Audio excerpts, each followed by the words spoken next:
Hai,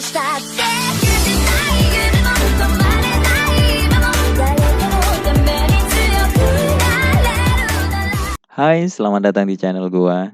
Di video kali ini gue bakalan bahas mengenai cerita dari novel Seirei Gensouki.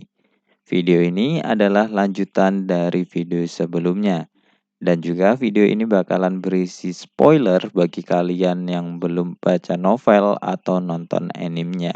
Dan juga bagi yang baru nemu channel ini, silahkan subscribe dulu untuk dukung channel ini. Dan cerita kita mulai.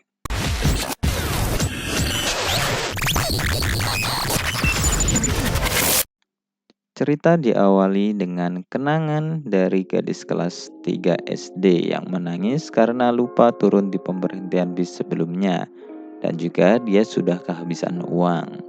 Dia kemudian ditolong oleh seorang pria dari universitas dan kemudian mengantarkannya pulang. Pria itu bernama Amakawa Haruto. Semenjak hari itu, kemudian gadis kecil itu menagih bis setiap dia pulang sekolah. Dan dia juga selalu memandangi Haruto dari belakang, meskipun dia tidak pernah berbicara dengannya semenjak dia ditolong. Namun, kemudian dia merasakan hentakan dari bisnya, karena ternyata bis yang dia tumpangi mengalami kecelakaan dan dia pun mati. Kemudian cerita berpindah ke perjalanan Ryo. Setelah berpisah dengan Celia, Ryo saat ini membeli kebutuhannya untuk perjalanan. Dan dia juga mampir di stand makanan yang ternyata penjualnya adalah kerabat dari Gigi, seorang pelacur yang dulu sering ke gubuk penjahat tempat Ryo dulu. Dari sana, Ryo mendapatkan informasi tempat membeli perlengkapan yang baru. Dan setelah dia belanja, tiba-tiba dia dihentikan oleh seorang yang coba memerasnya. Namun, akhirnya dia pergi setelah mendapatkan gertakan dari Ryo. Kemudian 3 hari telah berlalu sejak Ryo meninggalkan ibu kota Beltran. Dia bergerak melewati hutan karena dia menggunakan esensinya yang membuatnya bisa berlari cepat. Lalu kemudian akhirnya dia memasuki wilayah kerajaan Galar. Ryo sebenarnya khawatir tentang kemungkinan informasi buronnya mencapai kerajaan ini. Jadi dia pun menjadi lebih berhati-hati.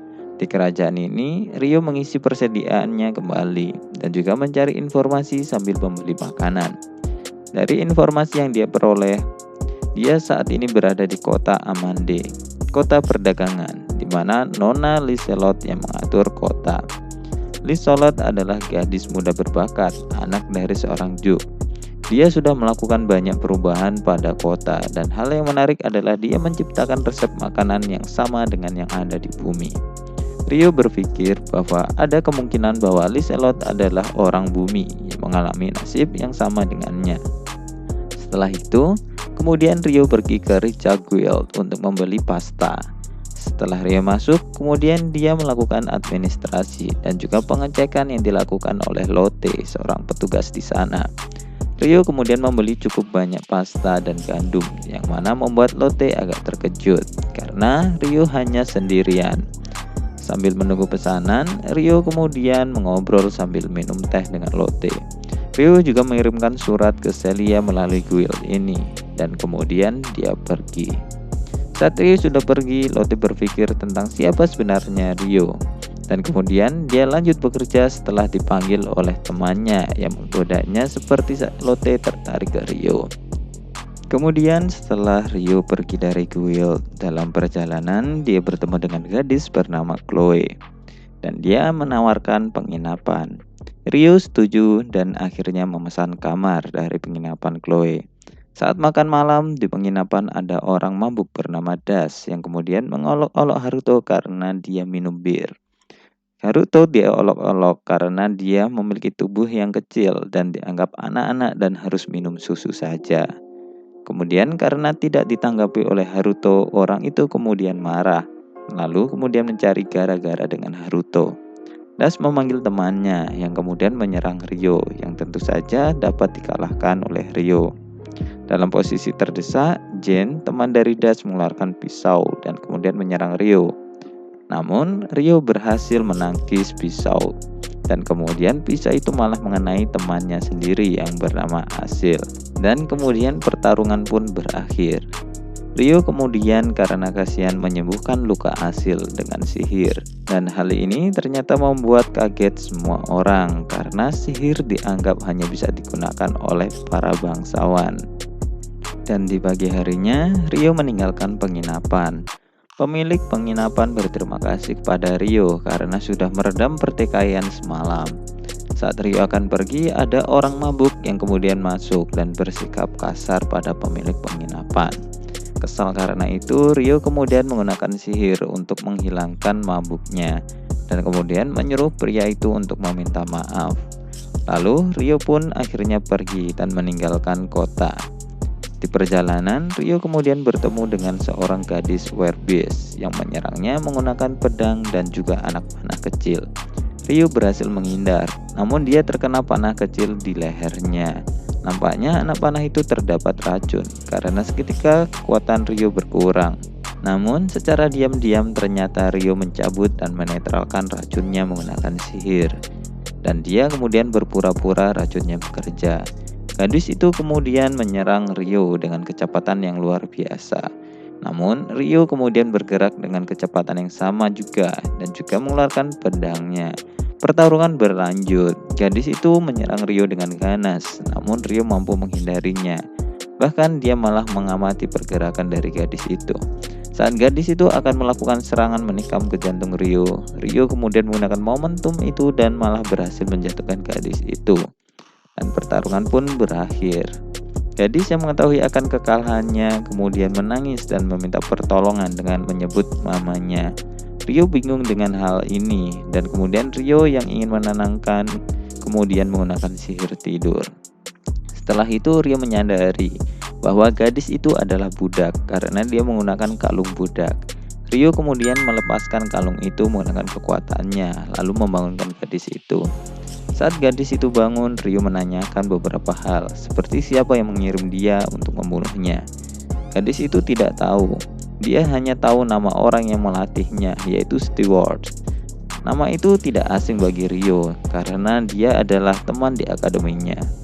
Rio kemudian membebaskan gadis itu, dan kemudian Rio menyarankan gadis itu untuk pergi ke Wilderness di sebelah timur, karena di sana banyak ras werewolf dan akan lebih aman bagi gadis itu. Gadis itu kemudian bingung, namun Rio kemudian pergi. Tapi ternyata gadis itu tetap mengikuti Rio karena dia tidak punya tempat untuk dituju dan dia juga tidak mau sendirian. Rio yang terus diikuti kemudian dia menyerah, lalu dia membiarkan gadis itu untuk pergi bersamanya. Rio juga membelikan perlengkapan untuk gadis itu karena pakaiannya lumayan lusuh dan tidak akan bisa digunakan untuk perjalanan. Dan di sini Rio mengetahui bahwa nama gadis itu adalah Latifah. Sebelum matahari mulai terbenam, Rio menemukan daerah dataran rendah yang cocok untuk berkemah. Mereka mendirikan tenda dan kemudian Rio mulai memasak. Rio juga mengetahui trauma Latifah saat makan karena dia akan makan setelah menunggu perintah dari Rio. Dan setelah Rio mengizinkan, dia makan begitu lahap. Rio membayangkan bagaimana keadaan dia saat dia menjadi budak. Dan Rio akhirnya berpikir bahwa kemungkinan besar Latifah tidak dapat perlakuan yang layak sebagai budak. Saat berkemah, Rio juga membuat pasta, namun Latifah menyebutnya sebagai spaghetti. Tentu saja Rio kaget mendengar itu, karena di dunia ini tidak ada yang tahu spaghetti. Rio mulai curiga dan memikirkan berbagai kemungkinan.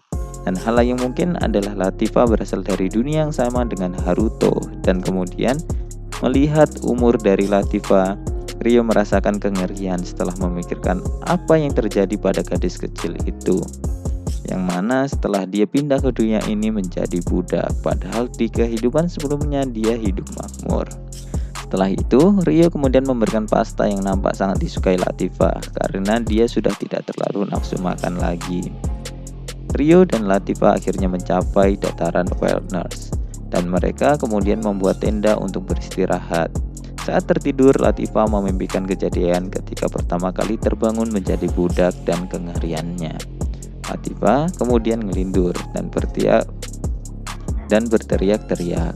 Namun hal yang mengagetkan Rio, Latifah ternyata menggunakan bahasa Jepang. Rio kemudian menenangkan Latifah dan paginya mereka kemudian melanjutkan perjalanan dan sudah 2 bulan sejak kejadian Latifah menangis. Mereka juga sudah melewati pegunungan dan tanah yang luas. Saat mereka sedang berjalan, tiba-tiba ada serangan mengarah ke mereka. Rio berhasil mengalahkan beberapa dari mereka dan kemudian hanya tersisa setengahnya, yang kemudian para penyerang itu menjadi sangat waspada. Nampaknya mereka dari ras setengah naga atau werbeast. Mereka kemudian mengepung Rio dan Latifah. Rio kemudian memerintahkan Latifah untuk bersembunyi. Para ras setengah naga itu kemudian menyerang. Rio kemudian menahannya dan pertarungan terus berlanjut sengit. Namun di sisi lain, saat Latifah sudah bersembunyi, dia malah mendapatkan masalah. Dia diserang oleh sekelompok lizardmen dan kemudian terpojok. Saat Liva ketakutan dan pasrah, kemudian Rio datang dan menyelamatkannya. Lizardmen yang kesusahan untuk melawan Rio kemudian melarikan diri. Nampaknya ras setengah naga atau biasa disebut kadal bersayap sudah bersekongkol dengan lizardmen dan mencoba memisahkan mereka. Latifah kemudian menangis dan mengucapkan terima kasih dan menyebut Rio sebagai Oni-chan. Latifah kemudian meminta untuk diizinkan memanggil Rio dengan sebutan Oni-chan dan kemudian disetujui oleh Rio. 2 minggu sudah berlalu sejak kejadian itu dan saat ini Rio dan Latifah berada di daerah berbukit di daerah pusat Wilderness. Mereka kemudian mendirikan tenda di atas bukit kecil dan membuat risotto. Saat memasak, Rio menanyakan akan pohon besar jauh di depan mereka. Namun ternyata Latifah tidak bisa melihatnya. Dan kemudian keesokan paginya mereka melewati hutan dan malamnya mendirikan tenda. Rio menggunakan sihir tidur ke Latifah supaya dia tidak mengigau dan berteriak-teriak lagi. Namun kemudian dia menyadari ada serigala di belakangnya. Dan kemudian serigala perak itu bersinar. Saat Rio membuka mata, dia kemudian mengetahui bahwa dia saat ini sudah dikepung.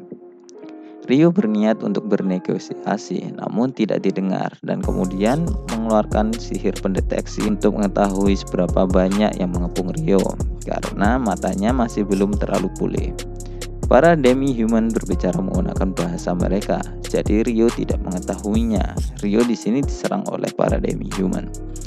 Rio kemudian terus mencoba bernegosiasi, namun ketika mereka mengetahui bahwa ternyata ada Latifah di dalam tenda Rio, mereka tiba-tiba langsung menyerang Rio secara ganas.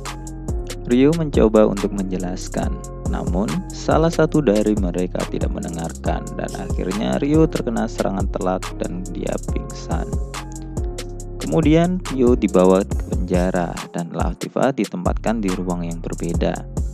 Saat di penjara, Rio mencoba untuk keluar, namun tidak bisa karena dia saat ini dipasangi dengan artefak yang menahan esensinya. Kemudian Rio menyerah dan dia bersandar, namun kemudian dia tiba-tiba seperti berpindah ruangan. Dan ada gadis hantu yang muncul di depannya dan kemudian memanggilnya sebagai Haruto. Rio kemudian bertanya dan mengobrol dengannya, namun sebelum mendapatkan informasi yang dia cari selama ini, pandangannya tiba-tiba berubah ke dalam ingatan Haruto ketika dia masih kecil dan bermain bersama Miharu. Namun ketika Rio mendalami mimpi itu dan merasa sangat kangen, kemudian dia bangun dan dia meneteskan air mata. Rio terbangun di atas kasur dan ruangan yang berbeda. Di sana juga ada Orpia dan Alma, orang yang menyerang dia sebelumnya. Dalam keheningan itu, kemudian Latifah memasuki ruangan dan memeluk Rio. Melihat Rio yang terluka, kemudian Latifah melihat ke Sarah, Orpia, Alma, dan Uzuma yang ada di sekitar mereka. Dan kemudian dia meminta penjelasan. Namun, kemudian Ursula datang dan meminta maaf ke Rio. Di sini Latifah kemudian mengeluarkan aura intimidasi yang cukup tebal dan kemudian diarahkan ke semua orang kecuali Rio. Namun, hal itu kemudian dihentikan oleh Rio. Mereka semua kemudian memutuskan untuk pindah ruangan lagi dan melepaskan borgol Rio. Namun, saat Rio berjalan, dia kemudian merasakan sakit akibat pertarungan sebelumnya. Mereka mencoba mengobati Rio, namun Rio melakukan sendiri dengan menggunakan sihirnya. Di sini, Ursula melihat bagaimana Rio menyembuhkan dirinya dan menyebutkan bahwa itu adalah seni roh dari Yagumo. Ursula kemudian menyuruh beberapa dari mereka untuk mengambil obat untuk Rio dan kemudian mereka pindah ruang. Setelah mereka pindah ke ruangan lain, akhirnya kesalahpahaman pun selesai. Dan mereka pun meminta maaf kepada Rio dan Latifah. Dan kemudian Rio beristirahat untuk memulihkan lukanya. Oke, sekian dulu pembahasan di video ini. Kelanjutannya akan dibahas di part selanjutnya. Dan juga like video ini jika kalian menyukainya, komen untuk menambahkan informasi atau untuk berdiskusi. Kemudian jangan lupa subscribe dan share.